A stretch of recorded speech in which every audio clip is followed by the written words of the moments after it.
Graça e paz, irmãos. Nós estamos aqui com a palavra do Senhor. A referência se encontra em 1 Reis 18, a partir do versículo de número 36. É uma passagem que nós conhecemos e gostamos, inclusive, de comentar sobre ela. Então, nesse dia nós estaremos, então, falando um pouquinho sobre o profeta Elias. E aqui fala, então, no versículo 36, sucedeu, pois, que oferecendo-se a oferta de manjares, o profeta Elias se chegou e disse: Ó Senhor, Deus de Abraão, de Isaque e de Israel, manifeste-se hoje que tu és Deus em Israel, e que eu sou teu servo, e que, conforme a tua palavra, fiz todas essas coisas. Responde-me, Senhor, responde-me para que este povo conheça que tu, Senhor, és Deus, e que tu fizeste tornar o seu coração para trás. Então caiu fogo do Senhor, consumiu o holocausto e a lenha e as pedras e o pó, e ainda lambeu a água que estava no rego. E que, vendo todo o povo, caiu sobre os seus rostos e disse: Só o Senhor é Deus, só o Senhor é Deus. E Elias lhe disse: Lançai mão dos profetas de Baal, que nenhum deles escape. E lançaram mão deles, e Elias os fez descer ao ribeiro de Quizon, e ali os matou. Então disse Elias a Acabe: Sobe, come e bebe, porque ruído há de uma abundante chuva. Oremos ao Senhor. Ó Deus, nós te damos graça, Pai, por esta palavra que o Senhor nos concede. Te damos graça, Senhor, por mais um dia que nós estamos aqui para estar na tua presença, ó Pai, trazendo a palavra do Senhor. Te pedimos, ó Deus, que tua boa mão esteja sobre o teu povo, guardando, ó Deus, e livrando de todo e qualquer mal. E que nós possamos estar agora com nosso coração, a nossa vida cativa ao Senhor, e que a tua palavra encontre guarita em nosso coração, em nome de Jesus. Amém. Irmãos, nós conhecemos essa passagem quando Elias desafiou os profetas de Baal, ali naquele holocausto. Então, nós sabemos, mas eu quero estar falando um pouquinho da história. Elias se encontrava na beira de... havia uma promessa de Deus que não haveria chuva. Então Elias foi levado para a beira de um rio, e ali naquele rio ele bebia daquela água, daquele ribeiro, e era alimentado por corvos que levava pão e carne para ele todos os dias. Chegou um momento que Deus chamou Elias, aquele ribeiro havia secado. Então ele mandou que ele fosse até uma cidade de Serepta, e ali ele encontrasse uma viúva que iria hospedá-lo e alimentá-lo.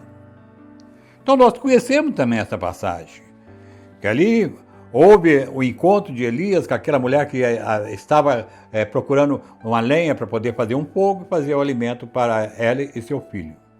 Então o profeta chegou e pediu um bocado de água e que ela preparasse uma comida para ele, que fosse ele primeiro alimentar. Eu imagino um momento que ele pedindo aquela mulher estava ali pegando aquele gravetos ali para poder fazer o fogo e cozinhar. Era a última refeição. Ela disse para o profeta que ela só tinha aquilo. Mas ele simplesmente disse: vá e faça primeiro, traz primeiro para mim um bocado. Ela fez aquilo ali e trouxe. Então, nós sabemos que a palavra do Senhor diz que ele ficou ali hospedado, alimentando, não faltou a farinha e nem o azeite.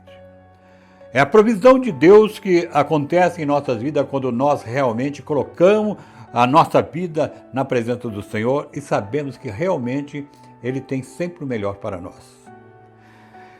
E naquele momento, então, passado alguns tempos, ele hospedado ali, veio aquela criança a morrer. E a mulher, então, vem atrás dele e repreende ele, inclusive. Ele toma aquela criança e leva para aonde ele estava hospedado, numa parte da casa, e ali ele clama ao Senhor. Clama ao Senhor pela vida daquela criança. Ele pede ao Senhor que volte a alma naquele corpo para que aquele corpo possa viver. E Deus ouviu a oração dele. E aquela criança recuperou a vida, ele veio e entregou a sua mulher. E o Senhor levou ele, então, para Samaria encontrar com o rei Acabe. Ele era o profeta Elias, havia a determinação de Acabe que procurasse Elias. E ele, então, foi procurado para tudo quanto é lugar e ele não foi achado. Mas ali ele pega, encontra com Obadias e conversa com ele ali. E pede ele para poder avisar Acabe que ele estava ali. Porque Deus havia prometido que haveria, a chuva iria acontecer. Então, ele vai, Obadias ficou muito temeroso porque ele sabia da história do rei. Ele havia matar os profetas de Israel. E ele conseguiu salvar 100 profetas, levando 50 e alimentou eles de pão e água. Alguns lugares falam em caverna. Então, e ele guardou aquelas pessoas ali. E ele então voltou e falou com Acabe, que Elias estava ali. Acabe procurou Elias e Elias então fez o desafio a Acabe.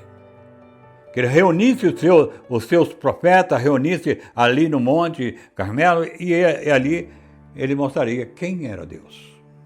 E essa passagem que nós lemos, então foi feito ali, foi separado 2 novilhos ali, para que fosse uma parte para os profetas de Baal e uma parte para Elias. E foi primeiro eles fizeram o altar e clamaram durante todo o dia, retalharam, como era de costume aos profetas de Baal fazer, retalharam seus corpos, de sangrar e tudo, e ficou ali o dia todo e não houve nenhuma resposta. Logo depois, Elias então, chegou o momento de Elias montar o altar. Ele pegou 7 pedras, colocou ali as 7 pedras fazendo referência às tribos de Israel.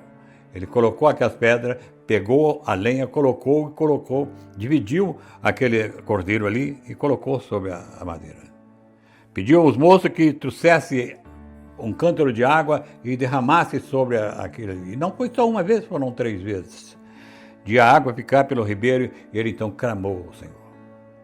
Clamou o Senhor e desceu fogo do céu e consumiu todo o holocausto que estava ali. Isso nos mostra o poder da oração que Deus responde.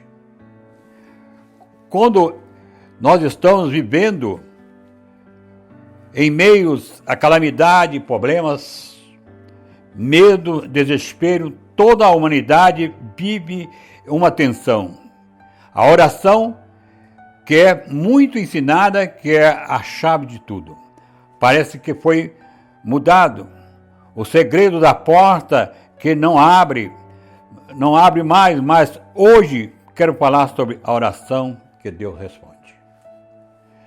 Então nós sabemos que quando aconteceu isso, o profeta, neste texto que lemos, revela alguns segredos de uma oração com eficácia.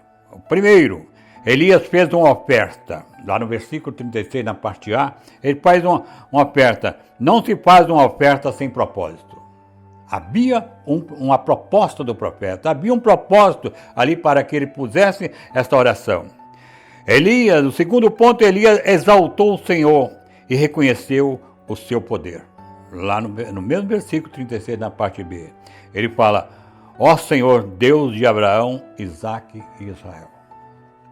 O terceiro ponto, Elias clamou ao Senhor: manifeste hoje que tu é Deus. Quando nós nos colocamos diante do Senhor, humildemente, como o profeta sempre colocou, e clamamos ao Senhor, e sabemos, reconhecemos que Deus é Deus, que Deus é soberano sobre toda a nossa vida. Nós colocamos diante dele, bem humilde, e clamamos ao Senhor. Sabemos que a resposta de Deus vem. E então, o profeta usou dessa maneira. E o outro ponto que se encontra no versículo 36, na parte D do versículo, ele humilhou-se. Ele diz que eu sou o teu servo. Reconheceu que diante de todo o desafio que estava enfrentando, ele era apenas um servo e não senhor da situação. Humilhar diante do Senhor. Colocar diante do Senhor, sabendo da soberania do Senhor sobre a nossa vida. Então, o quinto, o desejo que o Senhor fosse, e ele desejou, no caso, que o Senhor fosse exaltado. No versículo 37, na parte A, ele diz: responda-me, Senhor, para que este povo reconheça que tu é Deus. O que Elias almejava em seu coração era que Deus fosse reconhecido como o verdadeiro Deus e não o Deus de Baal. E hoje nós analisando a parte, nós queremos falar sobre o ruído de chuva abundante. A chuva veio através da humildade, através da oração do profeta. Deus havia prometido que cessaria, que a chuva viria. Mas por que o profeta então subiu mais alto ainda do Monte Carmelo? Ele sobe e ali ele se prostra diante do Senhor. Ele se curva diante do Senhor, coloca entre os joelhos a sua cabeça e prostra na terra e clama ao Senhor. Ora ao Senhor. Elias, ele subiu ao Monte Carmelo, escalando o pico e atingindo as alturas. A Bíblia diz que Elias encurvou-se para a terra e meteu o rosto entre os joelhos, humilhou-se. Na realidade, para alguém fazer a obra de Deus com eficiência, precisa de poder. Este vem quando estamos cheios do Espírito Santo. Ser cheio do Espírito é estar em sujeição a Deus. A submissão ao Espírito Santo, que nos enche quando nos escondemos atrás da cruz do Senhor Jesus, quando desaparecemos para Cristo aparecer, quando morremos para que a vida de Cristo se manifeste em nossa carne mortal. É nos humilhar na presença do Senhor, nós sabendo que o Senhor está ao nosso lado. Sabemos que quando nós nos curvamos na presença dele, ele começa a ouvir aquele clamor do servo. E nós então começamos a pedir ao Senhor, a falar, a colocar diante do Senhor. E naquele momento tão difícil, o profeta vai ao chão, se curva ali, em reverência, ele sabendo que ali o Senhor estava. Ele, em reverência ao Senhor, ele coloca ali de joelho. E clama ao Senhor, e pede ao Senhor. Então, é este o momento que nós vivemos. Momento de angústia que nós temos passado. É momento que nós devemos nos curvar diante do Senhor. Nos humilhar na presença do Senhor. E clamar ao Senhor, para que ele possa entrar com a providência divina sobre este momento tão tenebroso que a humanidade tem vivido. Então, quando nós estamos como o profeta, estaremos então como Elias, encurvado para a terra, no caminho da bênção das chuvas abundante e de grande avivamento espiritual. Quando nós ouvimos e colocamos diante do Senhor, estaremos com essa atitude, desobstruindo o caminho para que a chuva abundante venha. Oração. como nós precisamos de oração. Quando nós olhamos na história, nós deparamos quando as pessoas oravam. Então Jacó orou. Orou ali, quando Jacó estava ali, ele orou, lutou com o anjo e foi vitorioso. Recebeu a bênção do Senhor. Nós deparamos também com outras pessoas que aconteceu ali. Josué, em oração, conquistou a terra de Canaã para Israel. Ana orou ao Senhor e recebeu a bênção de Samuel. Este é o momento de oração. O Pentecoste foi usado por Jesus quando ele mandou que ficasse lá 20 dias ali esperando que do alto seria recebido. Então, eles oraram. Todo o povo estava. Então, veio no final, o Pentecoste ele veio no final de um período de 10 dias de oração. Pedro foi liberto do cárcere em resposta à oração da pequena igreja que se reunia na casa de Maria. Então, era através da oração que nós conseguimos atingir aquilo que nós almejamos. A igreja de Antioquia, da Síria, orava com jejum quando o Espírito Santo separou Barnabé e Saulo para ganhar o mundo para Cristo. A oração. É através da oração que nós vamos atingir aqueles objetivos que nós almejamos no nosso coração.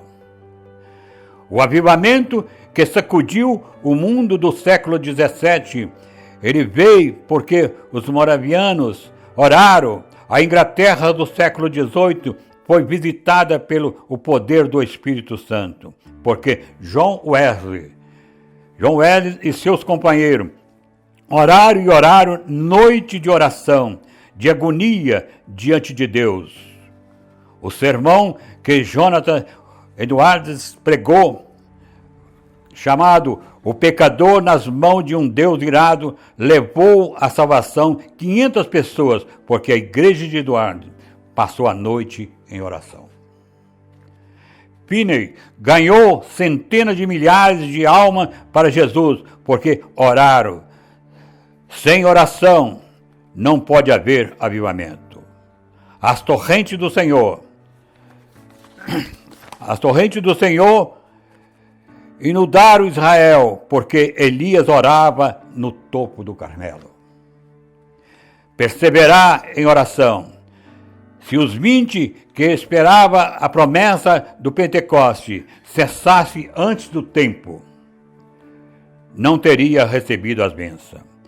Se a pequena igreja de Jesus, lá em Jerusalém, tivesse encerrado a reunião às 22 horas, Pedro teria continuado no cárcere e morto no dia seguinte. Oração. Quando nós nos propomos orar, não importa o resultado, você está fazendo aquilo que é determinado para o Senhor. Ele diz, clama a mim e eu responderei. E o Senhor anuncia os mistérios dele para a nossa vida. Então, é através da oração. Nós estamos orando para que o Espírito Santo sopre o seu poder na nação brasileira. Alguns já desanimaram, outros, porém, continuam na batalha, como Elias no Carmelo. Queremos e lutamos até que os céus nos mande a chuva do seu poder e de seu favor. Uma pequenina nuvem já se forma na banda do mar. O Senhor não tarda em derramar o seu Espírito. E nós, então, estamos esperando o favor de Deus. Devemos continuar, não desanimar, não esmorecer, porque muitas pessoas já desanimaram, já ficaram pela beira do caminho. Nós não devemos esmorecer, devemos continuar clamando ao Senhor. Porque quando Elias soube da pequena nuvem, disse, basta. Mandou que o rei Acabe se apressasse em descer antes que a chuva descesse. O Senhor visitou o seu povo com bênçãos e vitórias. Já se ouve ruído de abundantes chuvas. Firme nas promessas da palavra do Senhor. Não importa que os homens não creiam, não importa a perseguição, nem a compreensão, vale a pena lutar, vale a pena prosseguir.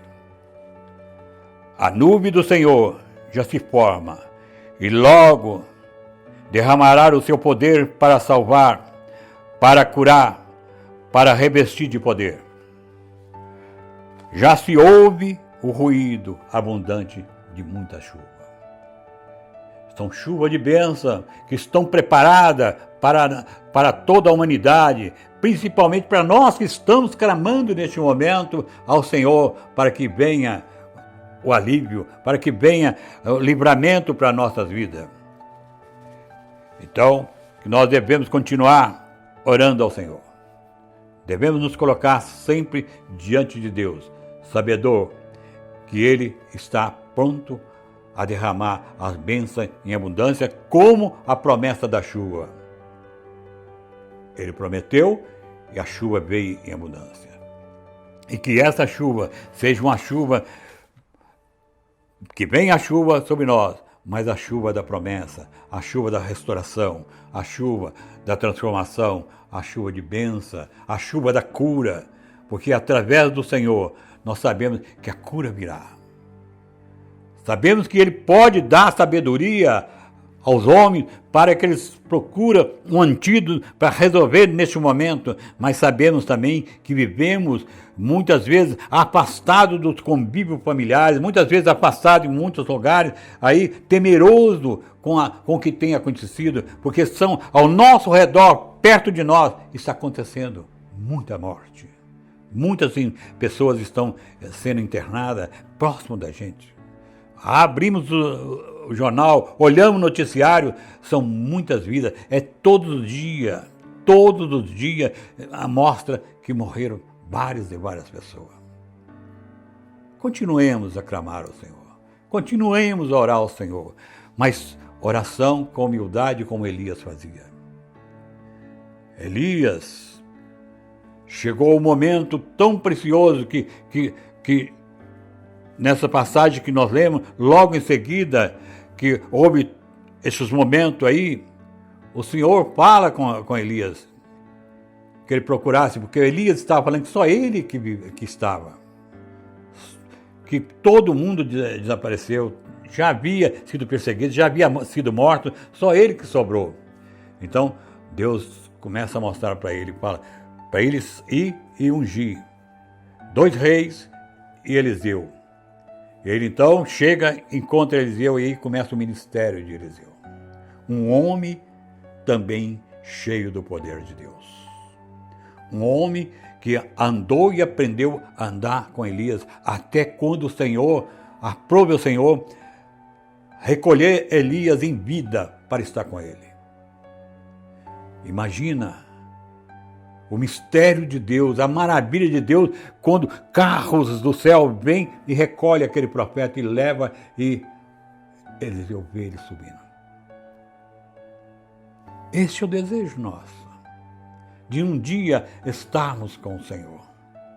De um dia estarmos na glória com o Senhor, ali aonde não haverá mais choro, não haverá mais doença, nenhuma enfermidade, porque ali nós estaremos simplesmente adorando e glorificando ao Senhor. Queremos que muitas pessoas que neste momento estão aí a ouvir essa mensagem, eles sintam também o desejo de estar com Cristo. E que Deus possa nos abençoar. Em nome de Jesus. Amém e amém. Ó Deus, neste momento, nós te agradecemos, Senhor. Te agradecemos pelo privilégio que o Senhor nos concede. É um privilégio muito grande, ó Deus, quando nós levantamos pela manhã e olhamos para o dia que o Senhor tem preparado. Não sabemos o que vai acontecer no findar do dia, mas nos colocamos diante do Senhor. Nos colocamos diante da soberania do Senhor e te pedimos, ó Deus, e agradecemos pela noite que o Senhor nos deste do repouso. E agora colocamos diante do Senhor o dia maravilhoso, para que o Senhor possa nos levar e nos conduzir ali aonde o Senhor quer que nós estejamos. O que nós formos fazer, seja sempre feito pela vontade única e exclusiva do Senhor. Que o Senhor possa continuar nos abençoando. Abençoa, Pai Santo, os teus filhos que anseia estarmos juntamente, fisicamente ali, adorando e louvando o teu santo nome. Mas sabemos, ó Deus, que existe uma restrição. Mas sabemos também que existe um momento que isso tudo vai passar. Sabemos que não vai ser a mesma coisa, porque muitas mudanças acontecerão no transcorrer e aconteceram no transcorrer desses dias. Mas sabemos, ó Pai, que o importante de tudo isso é que o Senhor tem nos dado a graça da Tua presença, Senhor. Por isso, ó Deus, nós consagramos este dia ao Senhor. Eu queria aproveitar um pouquinho, que nós temos ainda um tempozinho, para nós meditar numa passagem que eu achei interessante. A gente gosta de falar de parábola, gostamos de falar de metáfora, e eu me deparei com uma passagem que eu gostei. Fazendo referência ao Salmo de 139, o escritor diz assim, para que os irmãos possam meditar. O escritor disse: sentado à grande mesa, Deus abre o grande livro, o qual não tem palavras escritas. Não tem palavras porque não existem. Não existe palavras porque não são necessárias. Não há ouvidos para ouvi-las, nem olhos para lê-las. O autor está sozinho. E assim, Deus pega a grande pena e começa a escrever. Como um pintor mistura as suas tintas e um escultor junta seus instrumentos, o Senhor reúne as suas palavras. São 3 palavras apenas. A partir delas, jorrarão 1 milhão de pensamentos, mas a história dependerá dessas 3 palavras.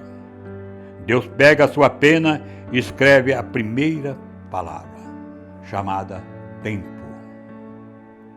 O tempo não existia até que o Senhor o escrevesse. Ele mesmo é eterno, mas a sua história está contida no tempo. A história teria um primeiro nascer do sol, um primeiro movimento de areia, um começo e um fim. Um capítulo final. O Senhor já sabe tudo isso antes de escrevê-la. Tempo, uma unidade de medida do tamanho de um pé na trilha da eternidade. Lenta e carinhosamente, o autor escreve a segunda palavra, um nome, Adão. Ao escrever, Deus o vê, o primeiro Adão, então contempla os demais. Em 1000 épocas, em 1000 lugares, o Senhor vê todos eles, cada Adão, cada criança, amados instantaneamente, amado permanentemente. Para cada um, Deus atribui um tempo. Para cada um designa um lugar, sem acidente, sem coincidência, simplesmente um plano. Deus faz uma promessa àqueles que andam, que ainda não nasceram. Eu farei a minha imagem. Você será como eu, sorrirá, criará, viverá para sempre, e você escreverá. E assim deve ser, pois cada vida é um livro, não para ser lido, é uma história para ser escrita. Deus começa a história de cada vida, mas cada existência escreverá o seu próprio final. Assim Deus decide dar a cada criança uma pena. Escreva com cuidado, sussurra.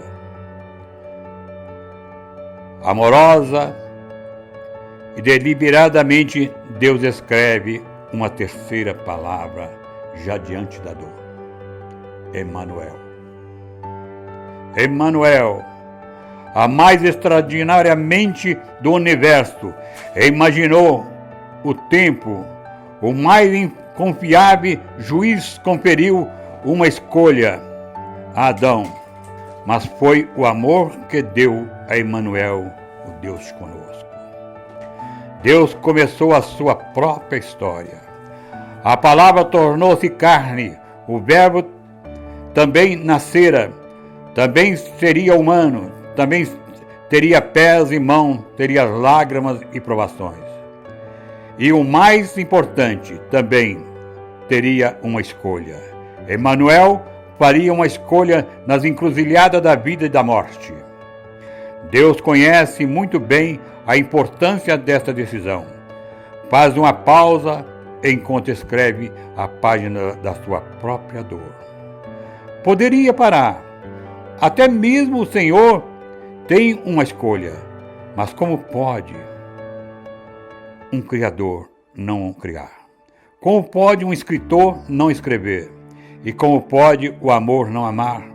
Então escolhe a vida, ainda que isso signifique a morte, na esperança de que seus filhos farão o mesmo. Assim o autor da vida completa a história. Grava o prego na carne e empurra a pedra para a porta do túmulo. Conhecedor da escolha que fará e ciente da decisão que Adão tomará, Deus escreve: fim. Então fecha o livro e anuncia o começo. Haja. E tudo acontece. Que Deus possa nos abençoar. Amém. Neste momento nós queremos encerrar essa palavra também ministrando a bênção apostólica. Porque sabemos, ó Deus, que este momento de ausência é muito importante. Queremos estar junto outras vezes para podermos fazer. Mas agora, que a graça do nosso Senhor Salvador Jesus Cristo, o amor de nosso Deus e Pai, a comunhão, a doce e rica consolação do Teu Espírito esteja com o Teu povo, hoje e para todo sempre. Amém e graças a Deus.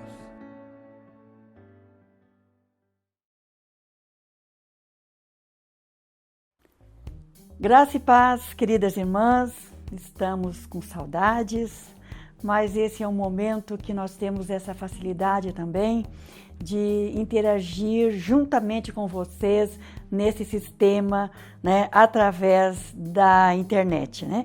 E nós queremos convidar a todas as irmãs para uma videoconferência no próximo sábado, dia 18, né, 18 de julho agora, às 19 horas.